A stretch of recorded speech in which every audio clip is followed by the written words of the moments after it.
ज्ञान के साथ घमंड नहीं होना चाहिए, वरना दूसरों के सामने लज्जित होना पड़ सकता है। महाकवि कालिदास के जीवन के कई ऐसे प्रसंग हैं जिनमें सुखी जीवन के सूत्र बताए हैं। वे बहुत ज्ञानी थे, लेकिन एक समय उन्हें इस बात पर घमंड हो गया था। इसके बाद एक महिला ने उन्हें समझाया कि ज्ञान के साथ घमंड नहीं होना चाहिए। प्रचलित प्रसंग के अनुसार एक दिन महाकवि कालिदास एक नगर से दूसरे नगर जा रहे थे। रास्ते में उन्हें प्यास लगी।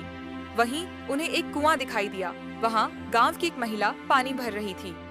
कालिदास ने महिला से कहा कि मुझे प्यास लगी है, कृपया पानी दीजिए। महिला ने कहा कि मैं आपको नहीं जानती हूँ, कृपया अपना परिचय दें, इसके बाद मैं पानी दे दूंगी। कालिदास को अपने ज्ञान पर घमंड था। उन्होंने अपना नाम न बताते हुए कहा कि मैं मेहमान हूँ। महिला बोली कि आप मेहमान कैसे हो सकते हैं? संसार में सिर्फ दो ही मेहमान हैं, एक धन और दूसरा यौवन। गांव की महिला से बात सुनकर कालिदास हैरान रह गए। उन्हें उस महिला से ऐसी बात की उम्मीद नहीं थी। वे फिर बोले कि मैं सहनशील हूँ। महिला ने कहा कि आप सहनशील नहीं हैं। इस संसार में सिर्फ दो ही सहनशील हैं।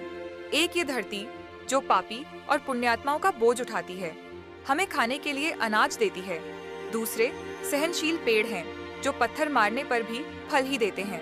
कालिदास ने फिर कहा कि मैं हट्टी हूँ। महिला बोली कि आप फिर झूठ बोल रहे हैं। हट्टी दो ही हैं, एक हमारे नाखून और दूसरे बाल।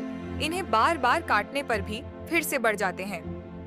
महिला से ऐसी ज्ञान वाली बातें सुनकर कालिदास हार मान गए और बोले कि मैं मूर्ख हूँ।